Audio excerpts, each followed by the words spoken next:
ሰላም ጤና ይስጥልን ውድ የጋት ሚዲያ ቤተሰቦች እንደያላችሁበት ሀገር የሰዓት አቆጣጠር እንደምን አላችሁ እንደምን ቆያችሁኝ ኢትዮጵያ ውስጥ ናችሁ ይህን ፕሮግራም ለምትከታተሉ ውድ ቤተሰቦቼ እንደምን ዋላችሁ ማለት ፈልጋለሁ። ዕለተ ረቡዕ መጋቢት 16 2018 በኢትዮጵያ ዘመን አቆጣጠር ማርች 25 2026 በጎርጎሳውያን የዘመን አቆጣጠር እንደቀደም ተከተል የጋት ዕለታዊ አጫጭር መረጃዎች ከዚህ እንደሚከተለው ወደ እናንተ ይደርሳሉ። ዘውትር እንደምታደርጉት ለማሳሰብ ነው። ላይክ አድርጉ፣ ሸር አድርጉ፣ ሀሳብ አስተያየታችሁን አካፍሉ። የጋት ሚዲያ ሜምበር ሁኑ። ጋት ሚዲያን በሱፐር ቻት በሱፐር ታንክስ ደግፉ። ሌሎችም የጋት ሚዲያ ቤተሰቦች እንዲጨምሩ ሰብስክራይብ እንዲያደርጉ የጋት ሚዲያ አምባሳደር መሆናችሁን አትዘንጉ። ሌሎችን ሰብስክራይብ አድርጉ ብላችሁ ሎቢ አድርጉ። መልካሙን እየነገራችሁ ውስንነቶችን ደግሞ በጋራ እዚህ እንነጋገራቸዋለን። የአምባሳደር ሚና እሱ ስለሆነ ማለት ነው። ዘንድ እሱን ካልኳችሁ በኋላ ሶስት መረጃዎች ወደ እናንተ አደርሳለሁ። የመጀመሪያው እንግዲህ አፍሪካን ኢንተለጀንስ መረጃ ይዞ መውጣቱን ተከትሎ በጣም ብዙ ዘገባዎች እያያችሁ ነው። የጋት ሚዲያ ቤተሰቦች ብዙም ለመረጃው አዲስ አይደላችሁም፣ ግን የኛ ሀገር እንደምታውቁት አንድ መረጃ በኢትዮጵያውያን ሲነገር ብዙም ጆሮ አንሰጠውም። የጋት ሚዲያ ቤተሰቦችን ያካትታል እያልኩ አይደለም፣ በእውነቴን ነው የምላችሁ። ያለው ውስንነት የድምፅም የብርሃን ኦል ዲስ ሊሚቴሽን እንዳለ ግን ታማኝ ሆናችሁ ሎያል ሆናችሁ ከጋት ሚዲያ መረጃ እያገኛችሁ ነው። ክፍተት ሲገኝ ደግሞ ትክክል አይደለም እያላችሁ ነው።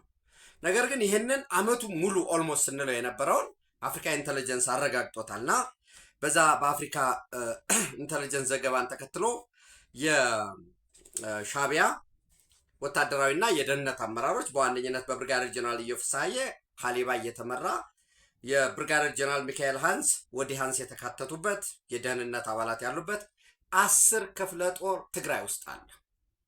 በግላጭ አዲግራት ላይ፣ መቀሌ፣ ዛላምበሳ በግላጭ ይንቀሳቀሳሉ።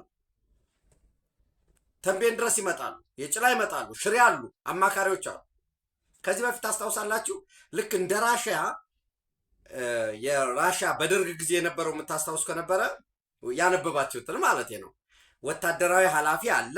ልክ አዛዦች ላይ የውጊያ አዛዦች ላይ ወታደራዊ አዛዥ አለ፣ የፖለቲካ አዛዥ አለ፣ አንድ ደግሞ የራሽያ አማካሪ ይቀመጣል። ልክ አሁንም ምን እያደረጉ ነው ያሉት? የህዋትን ታጣቂ ወታደራዊ አመራር አለ ከህዋት፣ ወታደራዊ አመራር አለ የሻቢያ ክፍለ ህዝብ የሚባል ካድሪው ቅስቀሳ የሚሰጥ አለ ከህዋት፣ የመረጃና ደህንነት ደግሞ ከሻቢያ ጋር አድርገው እያጠላለፉት ነው ያሉት። ለምሳሌ በውጊያ ላይ አሁን ያላቸው ስምምነት በውጊያ ላይ ከኋላ የሻቢያ ወታደር ይሆንና የሚሸሽ ካለ እንዲመታ የሁሉ ስምምነታቸው ነው። እየገመገሙ ነው። በነገራችን ላይ አሁን የሻቢያ ታጣቂ በየመድረኮች የሚደርሰኝ መረጃ በቪዲዮ ጭምር የተደገፈ የሻቢያ ወታደራዊና የዚህ ክፍለ ህዝብ የሚባሉት አመራር ሳይቀር እየገመገሙ ነው። ህዝብ እየጠሩ እየሰበሰቡ በዚህ በኩል ድጋፍ እያደረጋችሁ አይደለም፣ መረጃ እያወጣችሁ ነው ያላችሁት። ከዚህ በፊት የሻቢያ አደረሰው የሚባለውን ግፍ ነው የያዛችሁ። ነገር ግን አሁን የጋራ የሆነ ደህንነት የጋራ የሆነ ስጋት አለብን። ይህን መመከት ነው ያለብን። ወንድማማቾች ነን። ለጠፋው ጥፋት ወደኋላ መሄድ የለባችሁም የሚል ቅስቀሳ እየሰጡ ነው ያሉት። የህወሓትም መተማመኛ አሁን ታጣቂው አይደለም ራሱን ቲዲኤፍ ብሎ የሚጠራው ወይ ፖሊሱ ወይ ሚሊሻው ወይ ከዚህ በፊት እንደሚሉት የትግራይ ህዝብ አይደለም። አሁን ደጀናቸው የሻቢያ ታጣቂ ነው እንደ ደጀን እያስቀመጡ ያሉት። ወሳኝ በሚባሉት ቦታ ላይ ኬላዎችን እንዲጠብቁ እያስቀመጡ ያሉ አሁን የሻቢያን ታጣቂ ነው በግምገማቸው። ለዛ ነው ወደ 20 ሚሊዮን የሱዳን 20 ሚሊዮን የኤርትራ ናቅፋ ከፍለው በኢትዮጵያ ደረጃ ወደ 2 ሚሊዮን ብር የሚያወጣ ማለት ነው። እንግዲህ የነሱ ብርም ያው ከፍ ያልሆኑ ማለት ነው። ኤኒዌይስ ሌላ ጉዳይ ነው። ሰናፈ ኤርትራ ላይ ማስተባበሪያ ቢሮ ከፍተዋል፣ አደራጅተዋል፣ ሰው መድበዋል በዛ እና ምንድነው ቢሮ ሲባሉ የሰናፈ ቢሮ ለሚጠይቋቸው ሰው ኖ የሁለቱን ህዝቦች ግንኙነት ለማሻሻል ጥላቻውን ለመቀነስ የህዝብ ለህዝብ ግንኙነት ማዕከል እንጂ የፖለቲካ ስራ እየተሰራበት አይደለም ብለው ነው የሚያስቀምጡት። በዛ በግምገማው ይህን የተወያዩ ይህንን አሉ ወዘተረፈ እየተባለ የተለያየ መረጃ እየወጣ ነው። አስተማማኝ ከቦታው የነገርኳችሁ የምታስታውሱት አንደኛ ውይይታቸው የሌተናል ጀነራል ታደሰ ወረደ የስልጣን ዘመን እንዳያራዘም ነው። አንዱ አይራዘም ነው። በምትኩ አማኑኤል አሰፋ አይኔ አሁን እዛ ውስጥ ገብቼ የዘር ፖለቲካ ገብቼ እንደዛ ከሆነ ስለዘር ይሄ ደምና አጥንት ከቆጠር በነገራችን ላይ ኤርትራን የሚያስተዳድሩ የትግራይ ወገኖቻችን ናቸው። ትግራይን የሚያስተዳድሩ ደግሞ የኤርትራውያን ናቸው። አሁን ይሄ ምስራቅ አፍሪካ ትልቁ ችግሩ ውስብስብነቱ ችግር አይደለም። ችግር ያደረገው ቅኝ ገዢዎች ናቸው መጥተው ያሰመሩት። በጋራ መጠቀም እንችል ነበር። አሁን የሶማሊያን ፖለቲካ ዴይሊ ጋት ሚዲያ የደቡብ ምዕራብ ሶማሊያ እንዲሆነ ፑንትላንድ እንዲሆነ ጁባላንድ በጣም ግንኙነታቸው ከኬንያ ጋር ነው። የሶማሊላንድ ጉዳይ ምናምን ብለን የምናወራው የነሱ ፖለቲካ መሆኑ ጠፍቶን አይደለም። የነሱ ፖለቲካ ትሩፋት ካለው ይደርሰናል፣ ጥፋት ካለው ይደርሰናል። ይሄ ቀጠናው አለመታደሉ ነው። አሁንም በተመሳሳይ በቀጠናው ያሉ ሀገራት እርስ በርስ ተመሳሳይ ህዝብ፣ ተመሳሳይ ባህል፣ ቋንቋ፣ ታሪክ፣ እጣ ፈንታ እንጋራለን ብለው በጋራ ተሳስረው ከመሄድ ይልቅ ለሆነ አካል ለመለላክ የሆነ አካል እንዲጋልባቸው መደላደላቸውን አስተካክለው ልጓም ባፋቸው አስገብተው ለመገረፍ፣ ለመጋለብ፣ ለመገረድ ዝግጁ ናቸው። አም ሶሪ ቱ ሴይ ዚስ እውነታው እሱ ነው። ታዲያ አሁን የኢትዮጵያ ጥያቄ እንደ ቀጠና ካሰባችሁት ይሄ ሲሾሩ ከላይ ከምጽዋ ጀምሮ ይሄ እኮ ሌሎች አድርገውታል እኮ። ሳውዲ አረቢያ አድርገዋለች። አሁን ኤርትራዎች ሳውዲ አረቢያ ከጎናችን ነች፣ ዩናይትድ አረብ ኤሚሬት አሁን ከኢራን ጋር ባለው ችግር ደርሶባ ይህን ነው የሚያናፉት። ሶሪ ፎር ማይ ፑር ወርድ እና ይህንን ነው የሚያጮሁ። ዩናይትድ አረብ ኤሚሬት አሁን ኢራን ባደረሰችው ድብደባ ኢኮኖሚዋ ተዳክሟል፣ ከዚህ በኋላ ተነስታ ለኢትዮጵያ ልትደግፋችን ወዘተረፈ። ሳውዲ አረቢያ ጠንክራ እየወጣች ነው ይለዋል። ሳውዲ አረቢያ እኮ ለጆርዳን የሬድሲ አክሰስ በቦታ ቀይራ ሰጣለች። በኢትዮጵያ በኩል በእርግጠኝነት የምነግራቸው ጠቅላይ ሚኒስትሩ ያቀረበው እድል አሁን አንዳንዴ ማንሳት አንዴ ቀይ ባህር እኮ ዝግ ነው ተብሎ ነበር። መለስ ዜናዊ ዘግቶታል። ከዛ ኦነግ ራሱ አሁን ኦነግ ኢትዮጵያ የባህር በር የላትም ሲያክሰስ የላትም ብለን ነው ምናምን አያስፈልግም ግን አይደለም ብሎ ደረቱን ነፍቶ ይናገራል። ያው ከመስራቹ ነው የተመሰረተበትን ነው። ሌላ ምን አለ? ህዋት ይህንን የተመሰረተበትን ነው። ሻዕቢያ ይህንን ቢል የተመሰረተበትን ነው። ሁሉም ፋይሉ ካይሮ ነው ያለው። የካይሮ ተለላኪ ደግሞ አስመራ ደግሞ ተቀምጦ ፋይል የከፈተላቸው ሰዎች አሉ። ያም ፋይላቸውን ይዞ ፓስፖርት ሰጥቶ የሚያዞራቸው ማለት ነው። በየክልሉ ያሉ ጽንፈኞች፣ በየክልሉ ያሉ ታጣቂዎች በባለፉት ዘመናት የነበረውን ስለምታውቁ ወደ ኤርትራን የሚያስተዳድሩት ተጋሩ ወንድሞቻችን የትግራይ ወገኖቻችን ናቸው። ትግራይ ደግሞ የምትተዳደረው በኤርትራውያን ነው። ባይፋር እንደው የእውነት ኤርትራዊነት ማን ነው ከተባለ ትግራይን የሚያስተዳድሩት ብዙዎቹ ይሻላሉ እዛ ካሉት። አማኑኤል አሰፋ መሆን አለበት ኤርትራዊ ስለሆነ እሷን ላለማንሳት ፈልጌ ነው ሁሉ ስዞር የቆየሁት። በአባቱ ኤርትራዊ ነው የሚል አለ። ሌሎችም የተቀመጡ አሉ። ድሮ አማኑኤል አሰፋ እንዲሆን ይፈልጋል። ግን እሺ ይሆናል እያልኳቸው አይደለም። ግን ዛሬ 16 ነው። ልክ የዛሬ 2 ሳምንት መጋቢት 30 የሌተናል ጀነራል ታደሰ ወረደ 1 ዓመት ያበቃል። ፒውርሊ ልክ የዛሬ 2 ሳምንት አበቃን በል። ከዛ አማኑኤል አሰፋን አድርገነዋል ብለው ያጽድቁ ህዋት። አማኑኤል አሰፋ ከዛሬ ጀምሮ የጊዜያዊ አስተዳደሩ ግን የጊዜያዊ አስተዳደሩ ሆነ ለማለትም እኮ በፌዴሬሽን ምክር ቤት መራዘም አለበት። እንደምታውቁት ፌዴሬሽን ምክር ቤት ተሰብስቦ ለ6 ወር ማራዘም አለበት። ፌዴሬሽን ምክር ቤት እንዲሰበሰብና ደንቡ የስልጣን ጊዜው እንዲራዘም ጠቅላይ ሚኒስትሩ ናቸው ማቅረብ ያለባቸው። ግን እዚህ ያለው ሌጋል ፕሮሰስ ተካሄደን በልና እዚያ ያለው አማኑኤል አሰፋን ተቀበል ነው ቢል ምንድን ነው የሚያደርጉት? እየፈለጉ ያሉ ጦርነት ነው። የፌዴራል መንግስት ዝምታ፣ የፌዴራል መንግስት አቅጣጫ ለመስጠት ስጋት ፈጥሮባቸዋል። ያው በኢትዮጵያ ወገንም ያለው እስከ መቼ ነው ይሄ ዝምታ? እስከ መቼ ነው ይሄ ትዕግስት ምናምን የሚለው ፖዚቲቭሊ ኔጌቲቭሊ ለግጭት ምናምን ሲፈጠር እንጠቀማለን ብለው አስበው ካልኩሌት አድርገው የሚሰሩትን እንተዋቸው። ሶ አንደኛው የሌተናል ጀነራል ታደሰ ወረደ ስልጣን እንዳይራዘም ነው አንዱ ስምምነታቸው። ሁለተኛ ከዚህ በፊት ምን ብያቸዋለሁ? ምዕራብ ትግራይ ነው ህወሓት ምዕራብ ትግራይ የሚባለውን ወይ ወልቃይት ጠገዴ ሰቲት ሁመራን ነው ማጥቃት የሚፈልገው ለዓለም አቀፍ ማህበረሰብ። እውነት ነው ተፈናቃዮች አሉ፣ መመለስ ግን አለባቸው። እንዳይመለሱ የሚፈልገው ግን ህወሓት ነው። እውነት ነው ለተከታታይ 4 ክረምት በኬንዳ አሳልፈዋል። ይሄ ትክክል አይደለም። ኢትዮጵያዊ ኢትዮጵያ ውስጥ መፈናቀሉ የጥቁር ታሪካችን አካል ነው። ይመለሱ ሲባል ግን ፖለቲካል ሆስቴጅ ናቸው። ይመለሱ ብቻ እኮ አይደለም። ፈትለወርቅ እኮ ተወጣና ታሾፍባቸዋለች። በነገራችን ላይ አንድ ወዳጄ እየነገረኝ 72 የሚባል መቀሌ ውስጥ 72 ማለት ልክ አዲስ አበባ ሰሚት 72 እንደሚባለው 72 ካሬ የተመራ ሰፈር ማለት እዛ ተፈናቅለው የተቀመጡ አሉ። አንድም ቀን ፈትለወርቅ ሂዳ ጠይቃቸው አታውቅም። በዛ እኮ ነው የምታልፍ መኪናዋን ይዛ።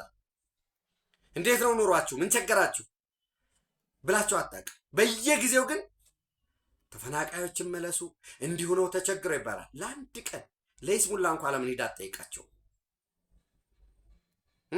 ሌላው እኛ እንዳለ ተቸግረን ብንኖር ይሻላል፣ ድርጅታችን ውድብ ትዳን አሉኝ እያለች ነው የምትመጻደቅ። ቢያንስ በፍትህ መሬት ባለ ፍትህ እንኳ ባትዳኝ በታሪክ ፍትህ ትዳኛለች ብዬ አምናለሁ። ይህን ያህል በህዝብ ስቃይ እንግልት የተመጻደቀች ሰው ስለሆነች ሰው እነሱ የወልቃይት ጠገዴ ሰቲት ሁመራን በዛ አጥቅተን ተፈናቃዮችን ለመመለስ ነው ማለት እንፈልጋለን። ዓለም አቀፍ ማህበረሰብ ተረድቶናል፣ ተፈናቃዮችን አይቷል፣ የግዛት አንድነት የምንለው አለ። ይህን ነው የሚያስቀምጡ። ሻዕቢያ ደግሞ በፍጹም በምዕራብ ትግራይ በኩል ውጊያ እንዳትከፍቱ ብሎ ነው ያስቀመጠው። በምዕራብ ትግራይ በኩል ወይ በወልቃይት ጠገዴ ሰቲት ሁመራ በኩል ብትተነኩሱ የአማራ ህዝብ በዋነኝነት የጎንደር ህዝብ ተነስቶ ከመንግስት ጎን ሆኖ ባለው አቅም ሁሉ ስላዩት ምን ያህል የጎንደር ህዝብ በባዶ እጁ እየገባ ዋጋ እንደከፈለ ጀግንነቱን ስላዩ ይህንን ማድረግ የለባቸው። ውጊያ የምታደርጉ በየት በኩል ነው? በደቡብ ትግራይ በቆቦ ባላማጣ በኩል ማን ተባባሪ አለ? ንምሬ ወዳጁ አስረክቦ ማይጨው ቁጭ ብሎ በዚህ ሄደ በዚህ መጣ ወዘተረፈ ይባላል። ለምን እንደማይናገር ሌላው ጉዳይ። አሁን ስለሱ አይደለም የማወራችሁ። እና ይህንን ደግሞ ህወሓት ደግሞ በደቡብ በኩል ታደሰ መጣ። አጨቃጫጭ ኮንቴስትድ ኤሪያ የሚባል የለም፣ አስመልሰናል፣ ህዝቡ ከኛ ጋር ነው ምናምን። ምንም ያለው ነገር የለም ፌዴራል መንግስት።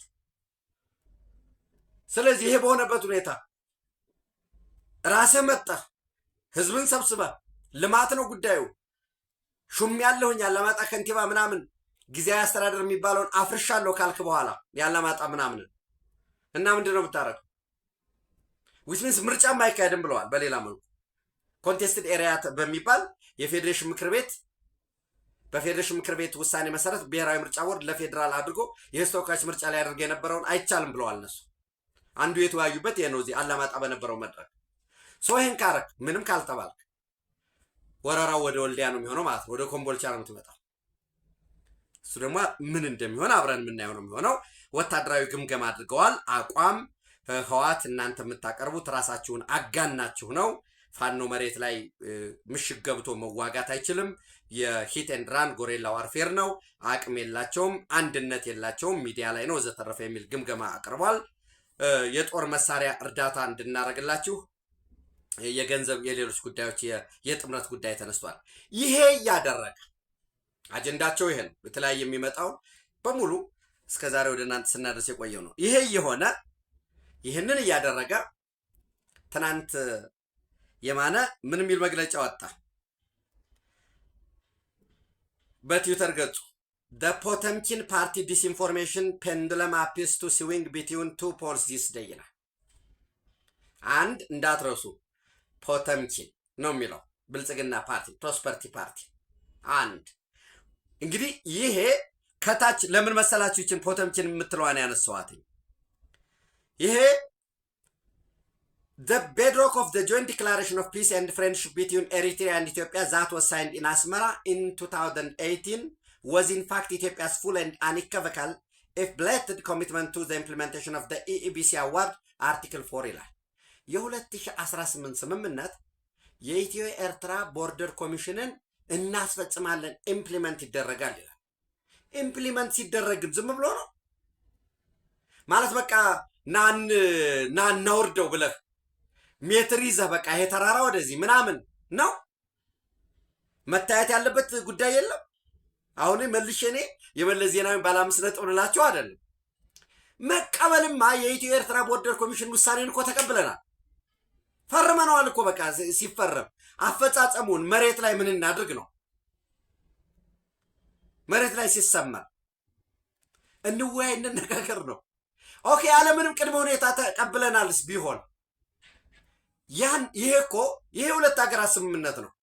በታዛቢ ፊት እንዲሆን በሚል የ2018 የአስመራ ዲክላሬሽን ነው የሚያነሷት ኤርትራውያን። በነገራችን ላይ ራሷ የ2018 ዲክላሬሽንንም እነሱ ይጠቅሷታል እንጂ ዌብሳይታቸው ላይ ብትሄዱ አታገኟትም። ነገር ግን ይህንን የ2018 ስምምነትን ከምንም በላይ ወደ ሁለቱ ኢትዮጵያና የኢትዮጵያ ጠቅላይ ሚኒስትር ዶክተር አብይ አህመድ እና ፕሬዚዳንት ኢሳያስ አፈወርቂ የኒሻን ሽልማት እንዲያገኙ ያደረጋቸው ስምምነት የቱ ይመጣል? ኦፍ ኮርስ ይህንን የአስመራ ዲክላሬሽንን የተቀበለ ነገር ግን የጅዳ ዲክላሬሽን ይመጣል ማለት ነው። ይችን ማንሳት አይፈልጉም እነሱ።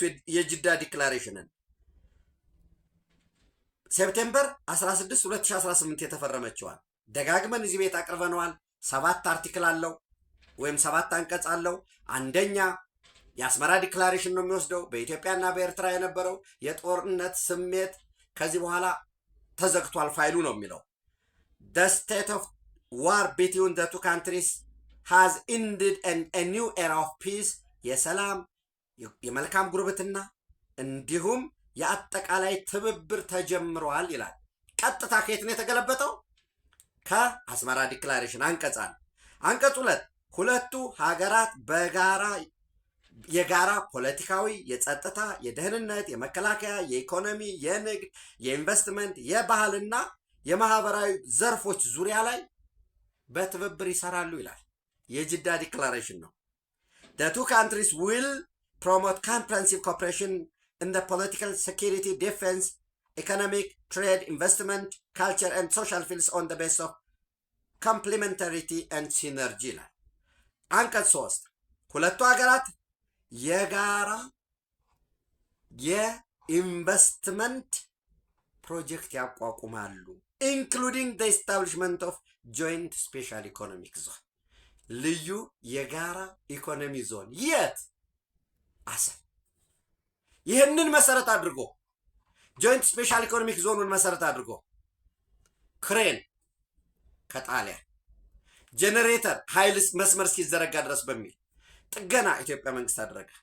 እየመጣ ያለ ክሬንን መልስ፣ የኃይል የመጣውን ዲዝል መልሱ ተባለ። የሚጀምረው እዚህ ጋር ነው። እነሱ ግን ይችን የጅዳ ዲክላሬሽንን ማንሳት አይፈልጉ። ከዛ ውጭ ሁለቱ ሀገራት ስለ ሰላም፣ ስለ አንድነት፣ ጸረ ሰላም ኃይሎችን ይዋጋሉ፣ የሰላምና የልማት መንፈስ ሰፍኗል የሚለው the two countries አንቀጽ 4 the two countries will implement the Eritrea Ethiopia Border Commission decision ይተገብራሉ። ከዛ በፊት ግን joint special economic zone አለ። 5 the two countries will promote regional and global peace, security and cooperation እየሆነ ያለው እንግዲህ ያያችሁ ነው። የኢትዮጵያ ሉዓላዊ ድንበር ጥሰው 10 ክፍለ ጦር ትግራይ ውስጥ ኢትዮጵያ ውስጥ አስገብተው ስልጠና እየሰጡ አብረው ተቀናጅተው እየተዋጉ ለጽንፈኛው ፋኖ፣ ለሸኔ፣ ለጉምዝ ታጣቂ የሚሊታሪ እንቅስቃሴ በሙሉ እያደረጉ ሳቦታጅ እየሰሩ ነው ያሉበት። እንዳትረሱ ግን ኢትዮጵያ ከ400 ሺህ በላይ ለኤርትራውያን ክቡር ጠቅላይ ሚኒስትሩ ትናንት በነበራቸው ቆይታ እንዳቀረቡት ከ400 ሺህ በላይ ኤርትራውያን ቤታቸው ነው ኢትዮጵያ ውስጥ። አንዳንድ ሰዎች አሉ ይባረሩ ወዘተረፈ የሚል ይሄን የሚለውን ሰው ብትመረምሩት አላማው ሌላ ነው። ለምንድን ነው የሚባረሩ? ወንጀል ካለባቸው በቀረበበት መልኩ ይጠየቃሉ። እንዲያውም እኮ ክቡር ጠቅላይ ሚኒስትሩ አንዴ ፓርላማ ላይ አቅርበው ነበር። ልክ እንደ ኢትዮጵያውያን አስበን በዛ መስክ እንዲሰሩ ፍላጎት እንኳን ቢኖረንም አንዳንድ ደግሞ ተልኮ ያለው አለ። ልክ ነው። 400,000 ሁሉ ጤነኛ ነው ማለት አይደለም። ሳዋ ወታደራዊ ስልጠና የወሰደ ዲፌክት ያደረገ የተለያየ ዓላማ ያለው ኢንሰርጀንቱ ነው ሰርጎ የገባ እዚህ ተልኮ ተቀብሎ በዚህ ጊዜ እዛው ጦርነቱን አዲስ አበባ ታደርገዋለህ ወዘተረፈ እሱን ጠንካራ የደህንነት ጠንካራ የኢንተለጀንስ ስራ ሰርቶ ሲያጠፋ ቁጥጥር ውስጥ መዋል ነው፣ በህግ መዳኘት ነው። ከዛ ውጭ ግን ሙሉውን 400,000 በላይ ያሉ ኤርትራውያንን እንዲባረሩ ማድረግ መልሶ ለሻዕቢያ ራይድ እንዲተረሩ ለሻዕቢያ ጉልበት እንዲሆን ድጋፍ እንዲያገኝ ማድረግ ነው። ዝሮ ዝሮ ፍላጎታቸው የነሱ ስድብ ነው፣ ጉራ ነው። በቃ እናሳያቸዋለን ነው። ኢትዮጵያን ለማተራመስ አብረው እየሰሩ ተመልሰው ግን እኔ አሁን ከህዋትም ከሻዕቢያም የሚገርመኝ ህዋት አይታችሁ ከሆነ የፕሪቶሪያ ስምምነት ይከበር ይላል፣ ድጋፍ ስጡን ይላል። እሺ ዲዲአር ተግብር የለም። አይ ሰራዊቱንማ የዲዲአርማ የሚተገበረው እንዲህ ሲሆን ነው ብሎ ደግሞ ፕሪኮንዲሽን ያስቀምጣል። አይ እንደዛ ከሆነማ የፌዴራል መንግስቱም ድጋፍ የሚሰጥ እንዲህ ሲሆን ነው። በነገራችን ላይ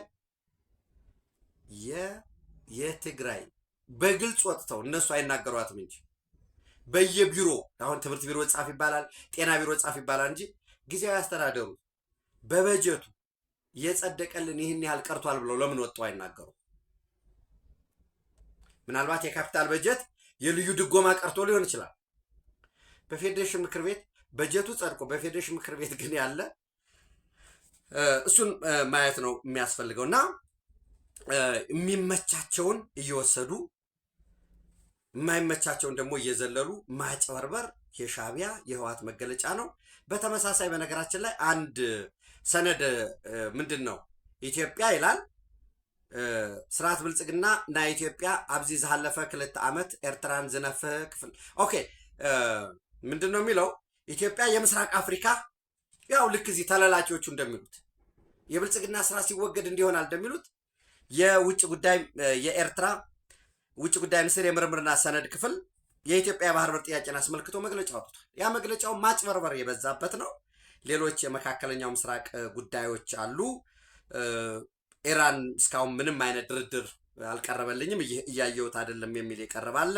በእስራኤል በኩል የሊባኖስ ጦርነት ይቀጥላል። ሌሎች ተጨማሪ መረጃዎችን ወደ እናንተ አደርሳቸዋለሁ። ታንኪዩ